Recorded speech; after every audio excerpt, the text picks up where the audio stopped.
The storm rolled in fast over Black Hollow Ridge, swallowing the moon behind thick, churning clouds. The wind carried the scent of rain and something else, something sour, rotten. Jake Turner had been hunting these woods since he was a kid, but tonight felt different, wrong. His granddad used to warn him about these parts, about the things that lived in the deep woods where no man belonged. There's places in these hills where the trees don't grow right, where the wind don't blow, where the air is thick like syrup. If you ever find yourself in a place like that, boy, turn around, and don't you ever look back.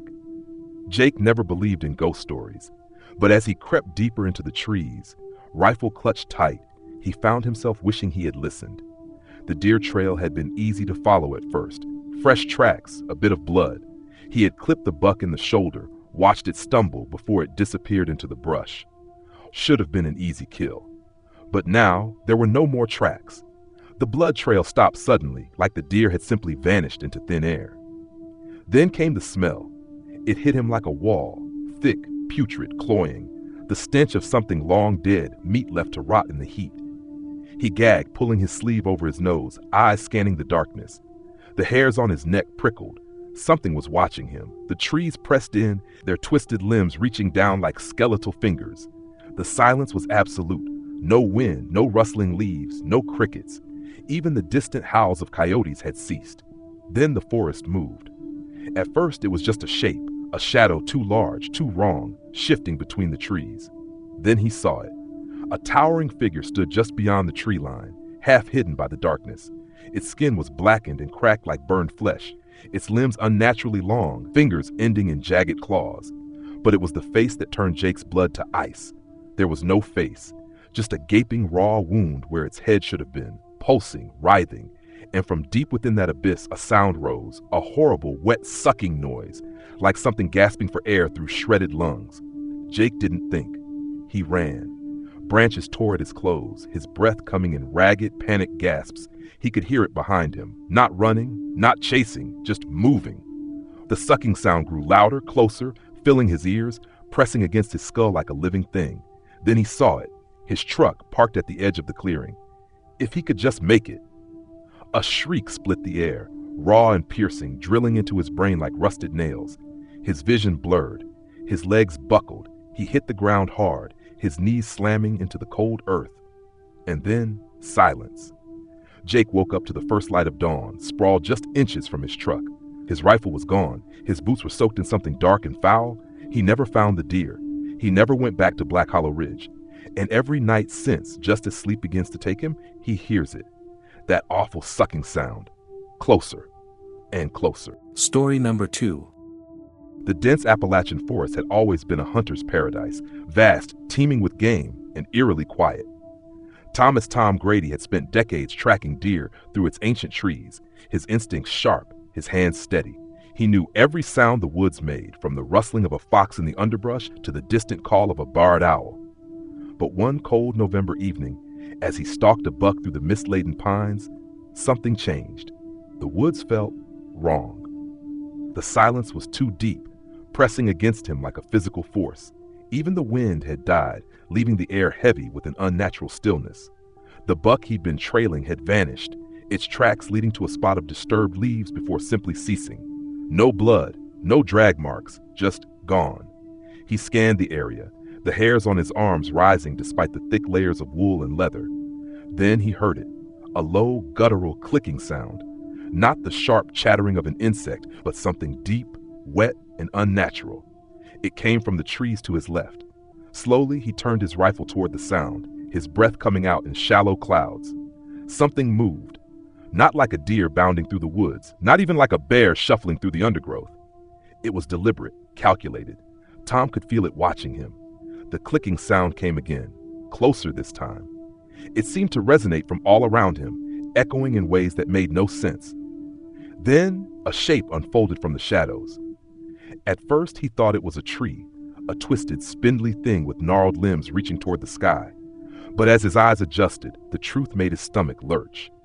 It was tall, impossibly thin, its limbs too long, joints too sharp. Its skin was stretched taut over an emaciated frame, gray and mottled like old bark. Its head, if it could even be called that, was a jagged mess of bone and darkness, and from the hollow where a mouth should be, the clicking sound emerged. Tom raised his rifle and fired. The shot rang through the trees, shattering the suffocating silence. For a moment, he thought he hit it, thought he saw it jerk back. But then, impossibly, it was closer. It hadn't moved, hadn't stepped, just was. Its elongated fingers twitched as if savoring the fear rolling off him in waves. He ran. Years of hunting experience, of navigating the woods in pitch darkness, all forgotten in blind terror. Branches whipped at his face as he crashed through the underbrush, his breath ragged, his heart hammering against his ribs. He could hear it behind him, not running, not chasing, just there, always at the edges of his vision, never quite moving but never falling behind. His cabin was close. If he could just make it. A root caught his boot, sending him sprawling into the frozen dirt. Pain flared up his arm as he scrambled to his feet, but before he could move, he felt it. A hand, if it could be called that, settling on his shoulder, the fingers unnaturally long, pressing into his flesh with a coldness that burned.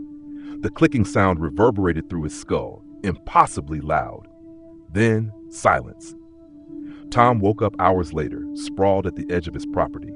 His rifle was gone, his gear scattered. His shoulder throbbed, and when he pulled up his sleeve, he saw deep, bruise-like imprints where the thing had touched him. He never went back into the woods. People say he changed after that. Stopped hunting, stopped talking much. Just sat on his porch, staring at the tree line, clutching a rifle he never fired again. Some nights, his neighbors swore they could hear him whispering to himself. Others, they heard something else. A clicking sound. Story number 3.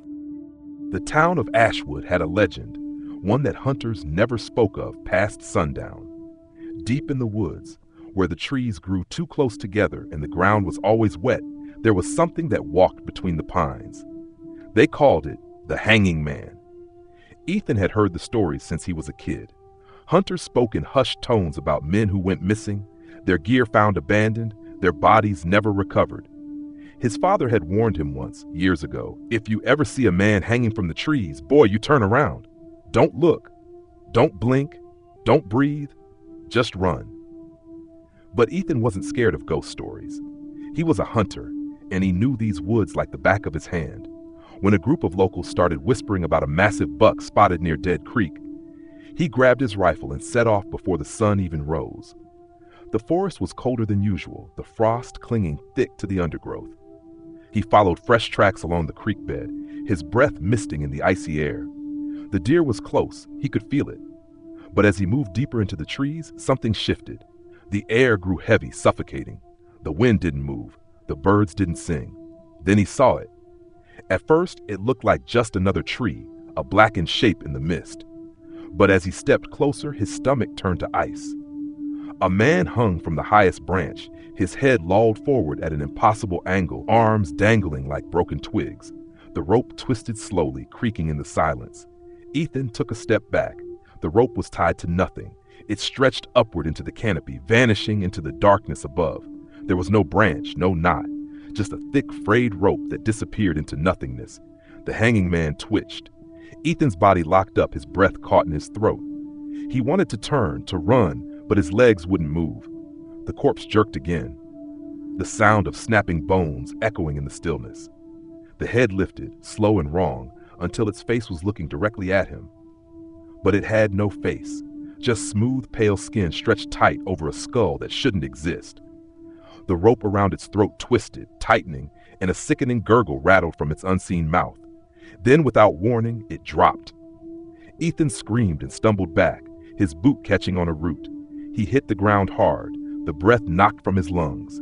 Above him, the rope still swung, empty. The hanging man was gone, but the whisper came from behind him. Run! Ethan bolted. He tore through the woods, his vision blurring with panic. The trees seemed to close in, the world narrowing into a suffocating tunnel of blackened bark and clawing branches.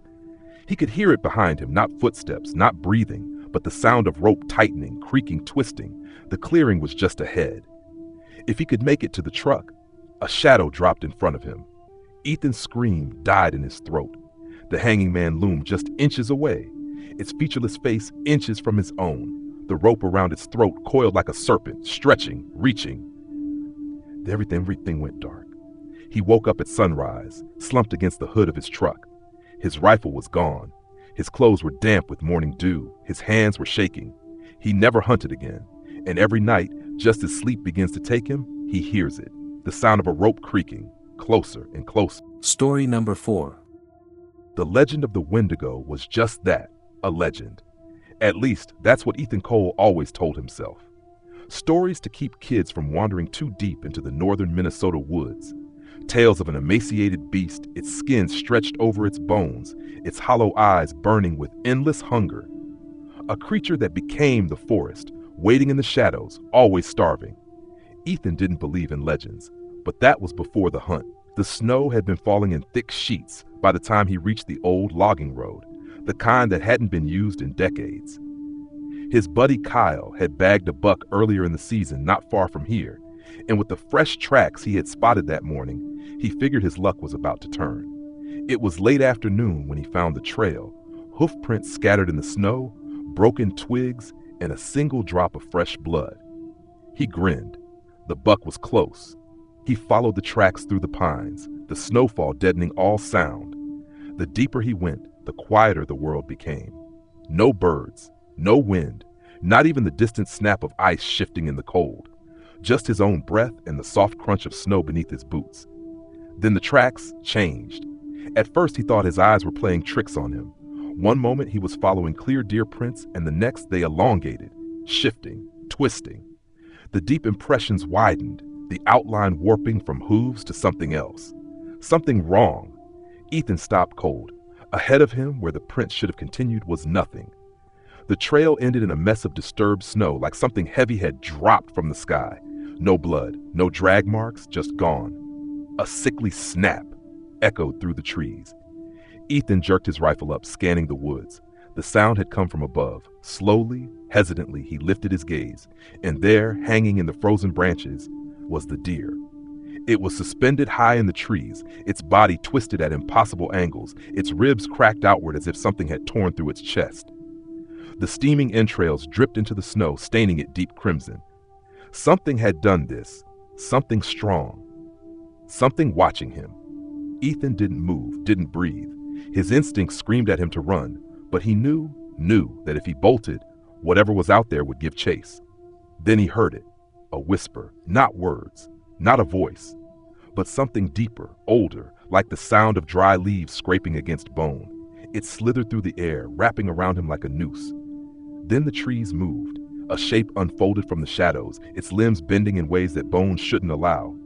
Its body was skeletal, its skin stretched too tight, too thin, the color of frostbitten flesh. But its eyes burned, not with fire, but with something colder, deeper, an abyss of hunger that had no end. The Wendigo. Ethan broke. He ran. The forest twisted around him, the trees unfamiliar, wrong. The snow swallowed his steps, muffling the sound of his desperate flight. But behind him, he could hear it moving, not running, just there, always at the edge of his vision, just out of reach. His cabin was close.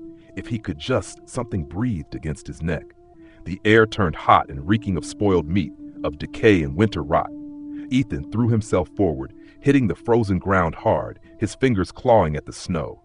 He rolled onto his back, rifle shaking in his hands, but there was nothing, just the empty woods. The bloody deer was gone. Ethan stumbled to his feet, heart hammering, breath ragged. He ran without looking back, his cabin door slamming shut behind him, locking out whatever had been waiting in the trees. He never hunted again. And at night, when the wind howled through the pines, he swore he could still hear the whispering, still feel the hunger, still smell the decay, and sometimes, just outside his window, he saw the eyes, burning. Story number 5. The snow came early that year, blanketing the Montana wilderness in an unforgiving sheet of white. Cole McCarthy had seen harsh winters before, but something about this one felt different. The cold was deeper, the woods quieter, like something was waiting beneath the ice and trees, holding its breath. He had been tracking an elk for hours, following the trail through the frozen pines, his breath clouding in the frigid air. The tracks were fresh, leading through untouched snow, but something about them bothered him. The spacing was off, the depth inconsistent. It was as if the elk had been limping, or worse, dragged. Then he saw the blood, not just a few droplets, a smear dark against the snow, as if something had torn into the animal mid-stride. He tightened his grip on his rifle, his gut twisting. He should turn back. Something wasn't right. That's when he heard it. A whisper. It came from the trees, soft, curling through the air like a breath against his ear. At first he thought it was the wind, but then he heard his name. Cole. His pulse slammed against his ribs. The voice was familiar, too familiar. It sounded like his father. His father had been dead for 12 years. He whipped around, rifle raised, but there was nothing. Just trees, endless, silent trees. His own ragged breathing filled the void. He was alone. Then the whisper came again. Cole, help me. It was farther away now, drifting from deeper in the forest. The exact direction the blood trail led. Every muscle in his body screamed at him to run, but something deep inside, some primal, unshakable instinct, forced him forward.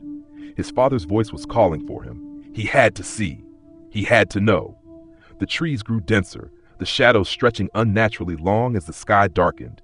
The blood trail thickened, leading to a break in the trees. And then he saw it. The elk was there, half buried in the snow, its body torn open like wet paper. But something was wrong. Its legs were twisted at odd angles, its eyes wide, frozen in terror. And then it moved, not naturally. Not like an animal in its death throes. It jerked, convulsed, its limbs shifting in ways they shouldn't. And then slowly it stood up. Cole's stomach lurched. The thing that rose from the carcass was not the elk. It was inside it, wearing the skin like a suit, stretching it over something taller, thinner. The legs bent the wrong way, the spine cracking as it straightened.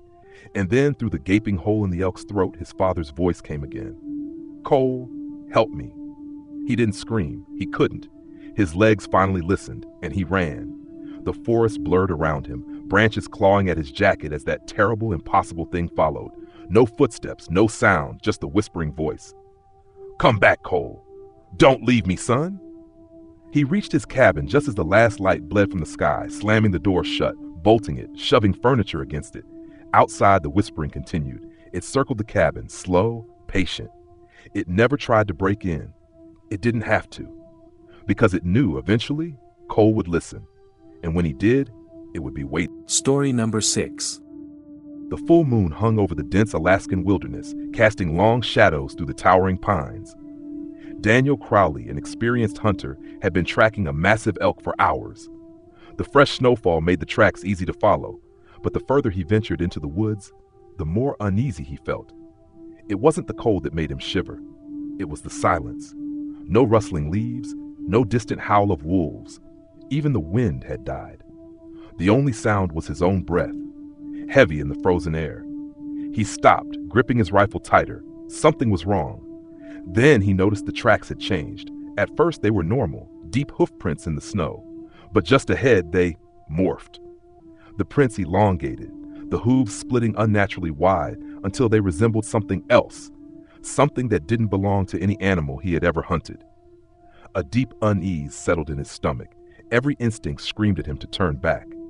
But Daniel was stubborn, and the thrill of the hunt still burned in his chest. He pressed on.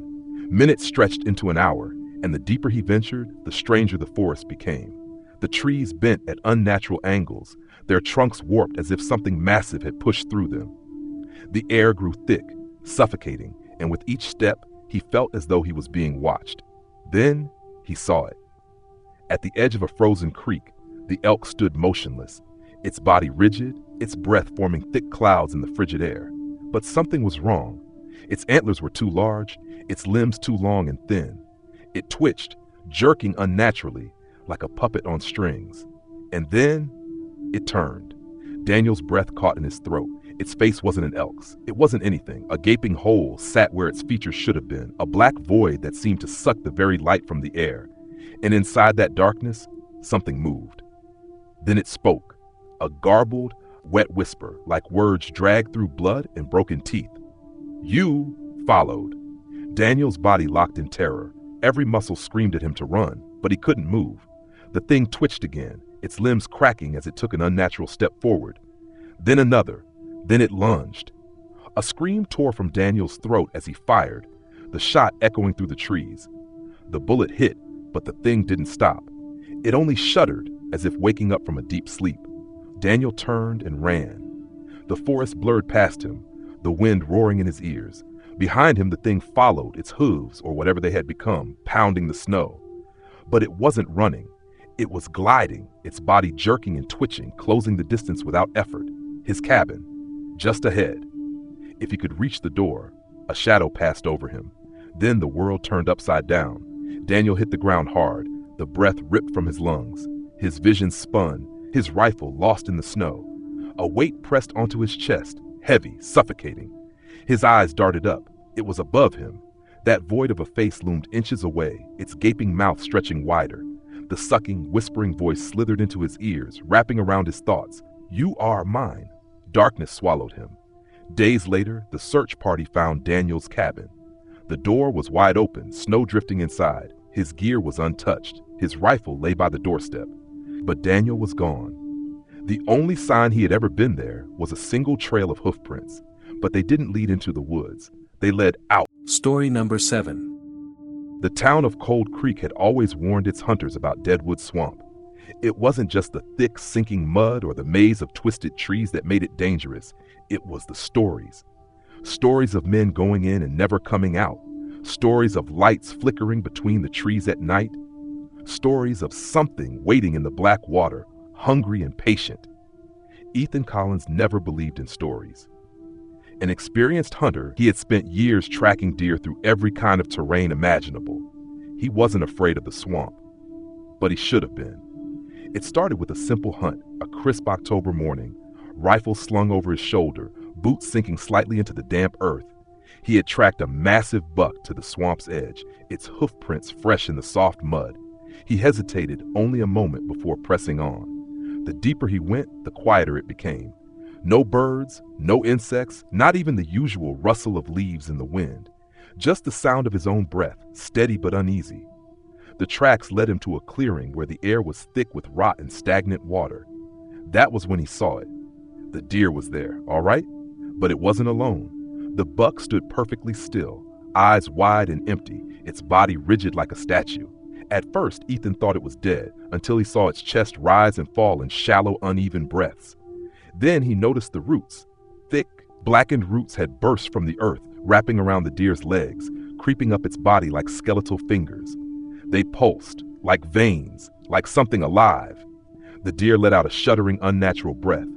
Then it turned its head toward him and smiled. A sickening, human-like grin stretched across its muzzle, teeth too long, too sharp. Its lips curled back in a grotesque, silent laugh. Ethan's blood turned to ice. The roots began to twist and tighten, pulling the deer down, dragging it into the black mud. Its face never changed, never stopped smiling, as it was swallowed whole by the earth. Then the ground moved. Not just the mud, everything. The trees seemed to breathe, their bark shifting like writhing flesh. Something bubbled beneath the water's surface, something massive. And from the darkness between the trees, a voice slithered into his ears. "You've come too far." Ethan ran. He crashed through the trees, heart hammering, breath ragged. The ground seemed to shift beneath him, trying to pull him back. Shadows twisted in the corners of his vision, flickering like something not quite real. Then, suddenly, he was at the edge of the swamp. The moment his boots hit solid ground, the world snapped back to normal. Birds chirping, wind rustling the leaves, the distant sound of running water. He turned back. The swamp was still. The trees were just trees. The ground was just mud. But then, something moved. A single set of deer tracks appeared in the mud, leading out of the swamp, and just beyond the tree line, half hidden in the shadows, something watched him, something smiling.